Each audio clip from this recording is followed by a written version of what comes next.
Live from the podcast studio, this is From Long Distance Marriage with Rich and Andrea. We're a once long-distance couple who closed 5,000 miles of distance and are now happily married. We talk long distance, marriage and relationships.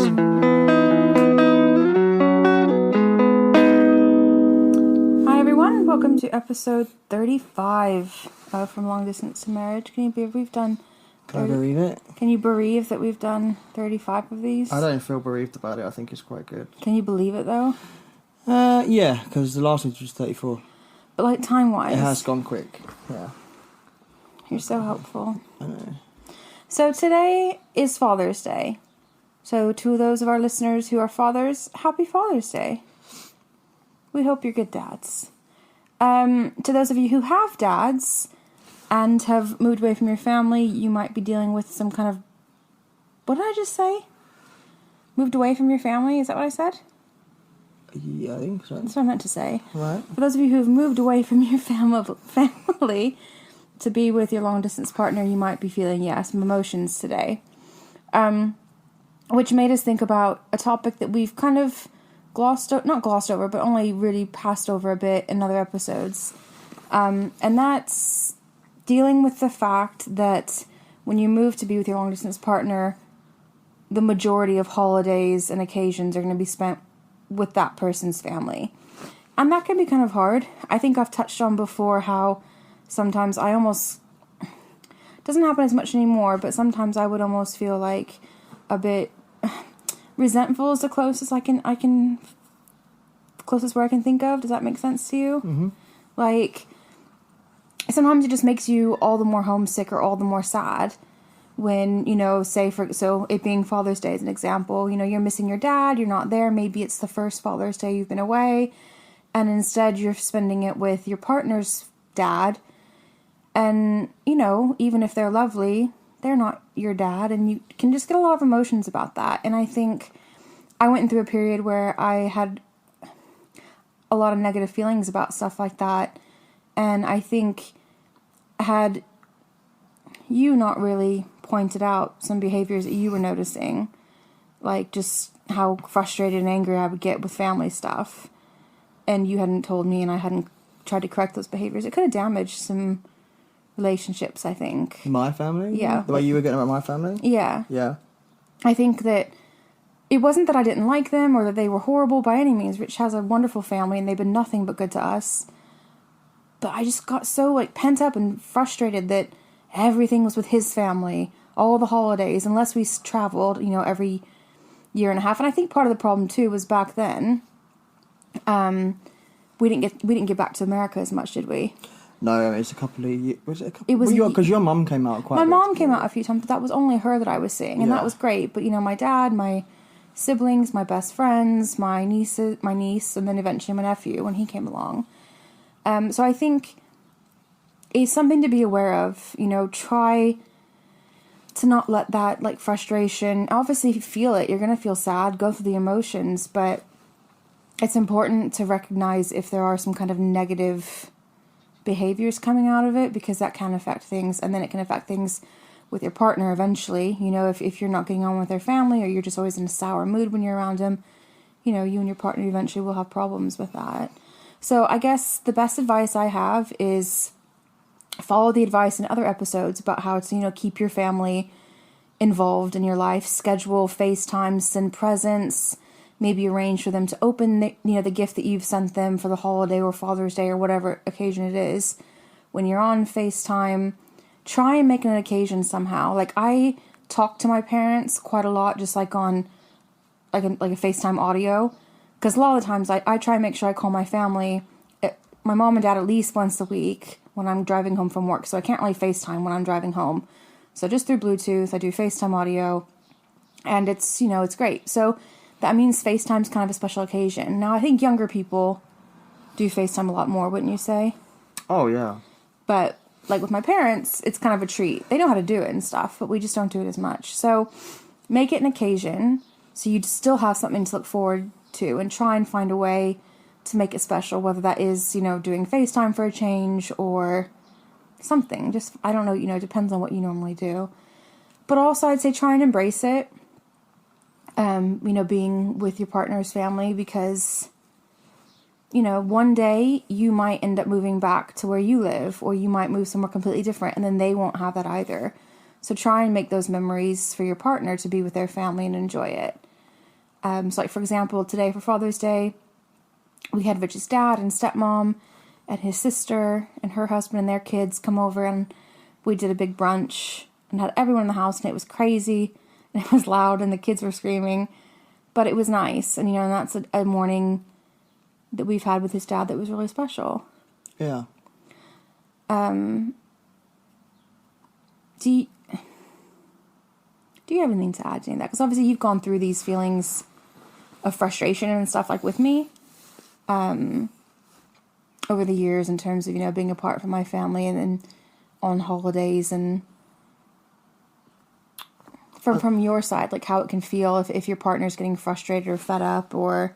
Yeah, I mean, I think it's important to talk about it because, like you said, at first it took me mentioning it to you that you were behaving in a certain way, and it wasn't just me noticing it. People were picking up on it. You'd be a bit snarky, you look a bit disinterested. Generally, you didn't seem very happy to be around them, and people noticed that.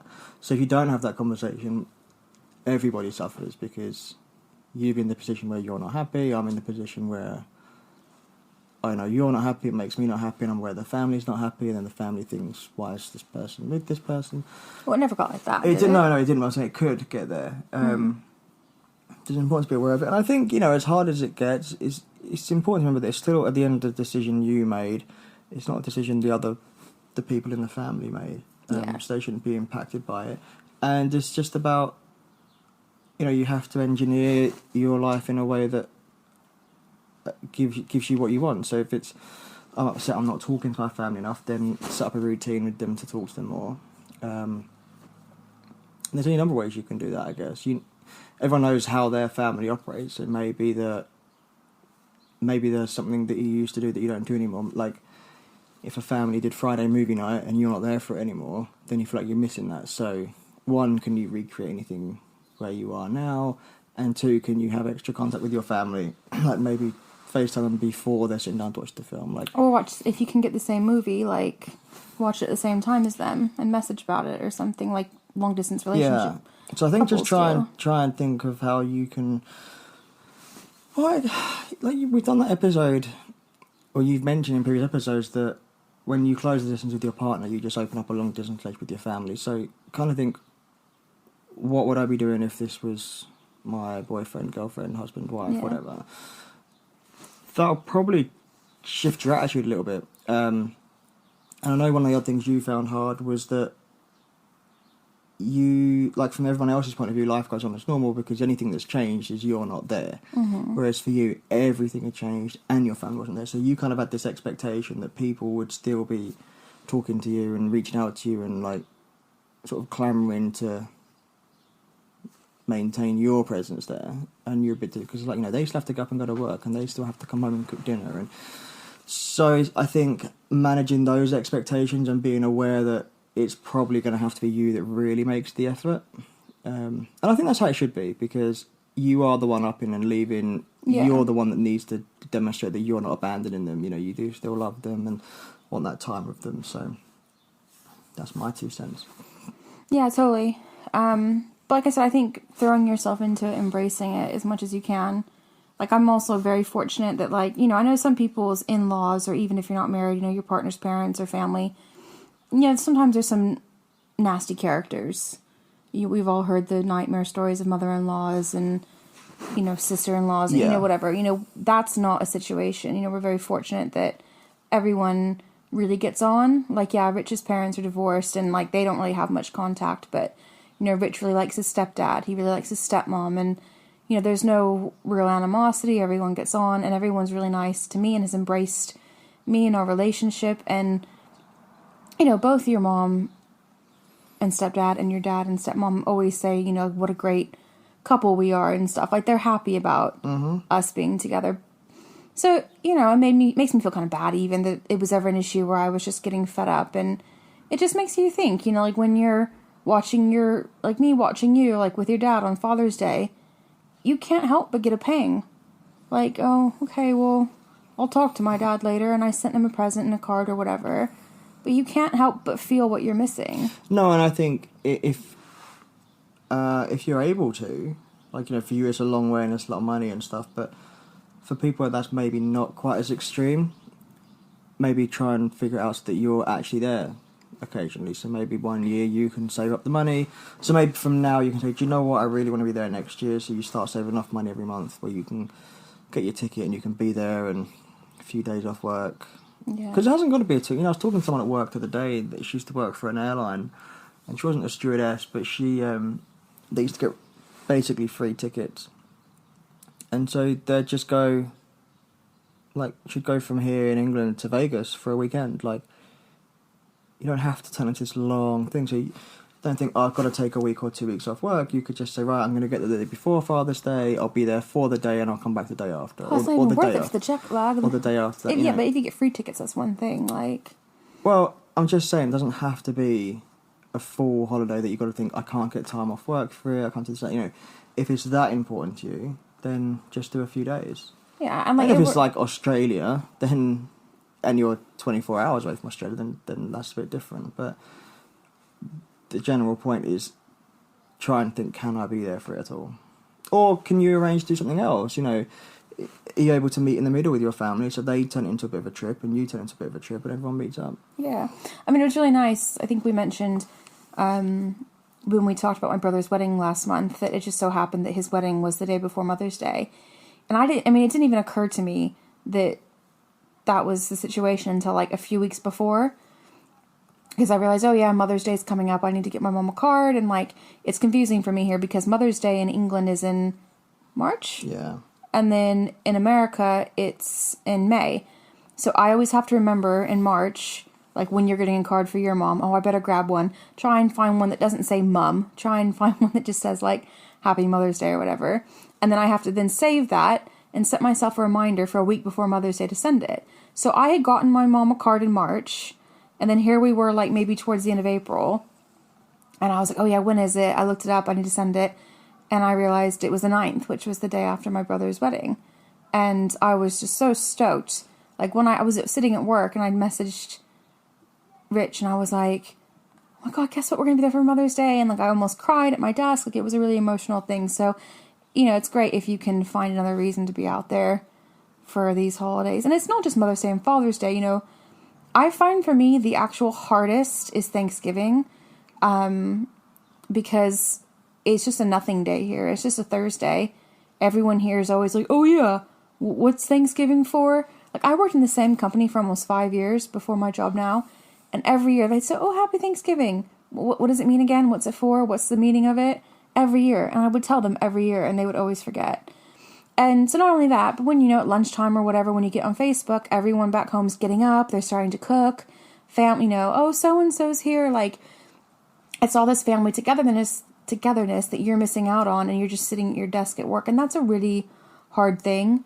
I think I've mentioned before, I always try and do something the Saturday after Thanksgiving, even if it's just me and you. I cook a little meal, a mini Thanksgiving, or sometimes we'll have friends over and I'll do a bigger deal. Whereas like Christmas actually isn't as hard. Like it is hard because I'm missing out on that time together, but at least Christmas is a huge deal here too. Yeah. So like, yeah, we're not with my family, but it's still, we get time off work. We're with your family. It's nice. There's presents. There's great food. So all that's missing is my family. Whereas like at Thanksgiving, everything's missing. The whole holiday is missing and no one even gives a shit about it.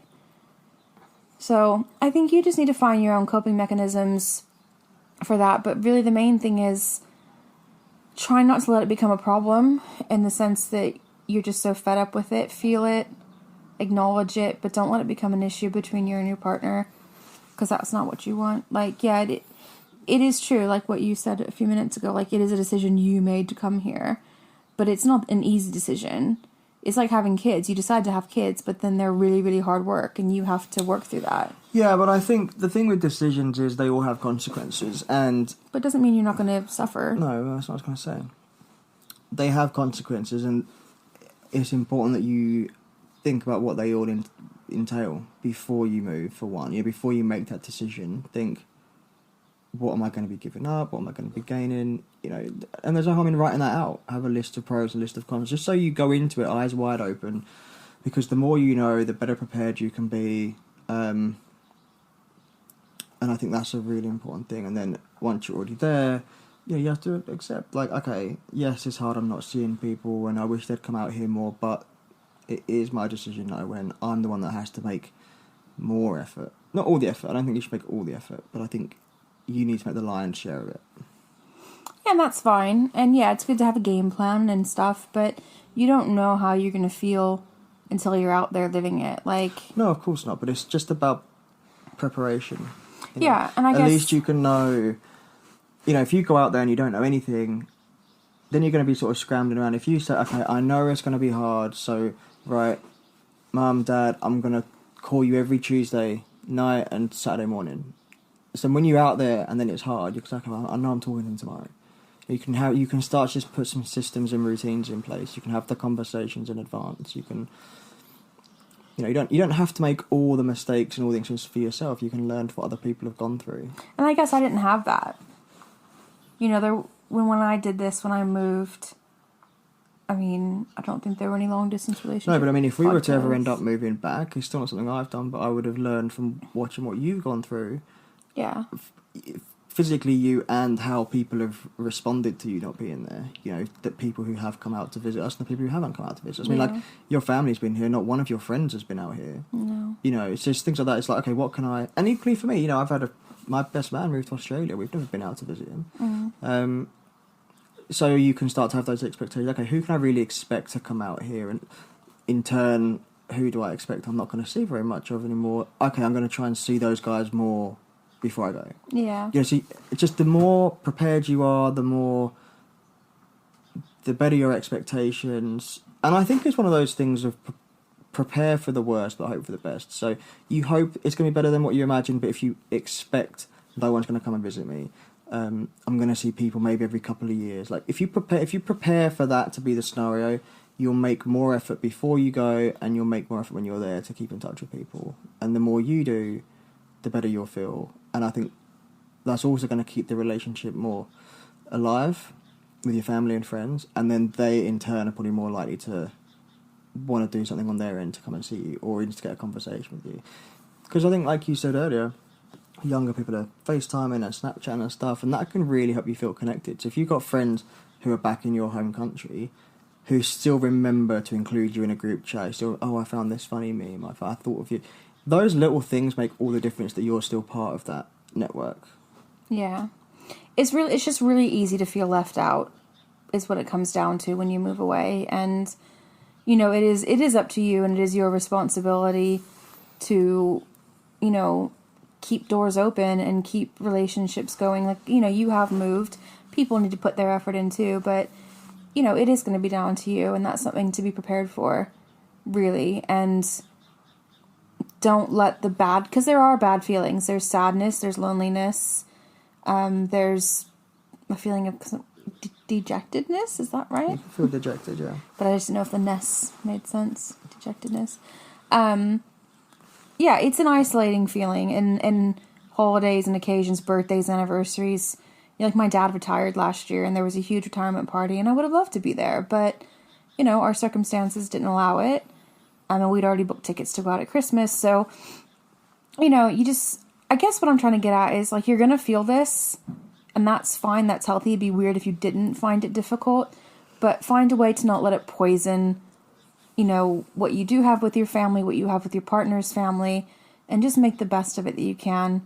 Because, yeah, I've had some hiccups and kind of not handled things very well, and, yeah, there's never been any problems or any fights or anything, but, like, your mom in particular has made comments like, oh, is everything okay? Andrea seemed like this or like that. Mm-hmm. And then I feel bad because I don't want to make anyone feel like I don't like them or don't want to be around them. And thankfully I've been able to have conversations with her and just explain, I know that sometimes I seem snappy, or sometimes I can seem like I'm not interested. I'm really sorry that's not the case. I'm going to make an effort not to come across that way. But the reason I do sometimes is because every time, not every time, but a lot of the times when we spend time with you guys, I'm just reminded how, oh, I can't just pop in on my parents' house at the weekend. Yeah. I can't just snip around there for dinner. And she 1,000% understands it. Not in the sense that she can necessarily relate, but she can understand how that feels. And she's always really understanding. So I think you just have to be open with everyone, really, as much as you can. Not just your partner. If you're lucky enough that you can be open with their family and explain to them, then that's great. And really, you know, your partner's family is never going to measure up unless you have a really bad relationship with your family, but they're never going to feel like they're your family the way that they're your partner's family or the way your own family does. But, you know, make an effort so that at least you can be open and honest with them and get on with them and stuff like that. Yeah. That's it. It's just kind of a simple one this week. Feeling a bit reflective with, you know, holidays and stuff. Like Father's Day. So yeah, if you guys have any questions or want to suggest any episodes, get in touch with us. longdistancemarriage.com or at Mr. and Mrs. Distance on Twitter and Instagram, mainly at Instagram. That's where we spend most of our time. Mm-hmm. See you guys.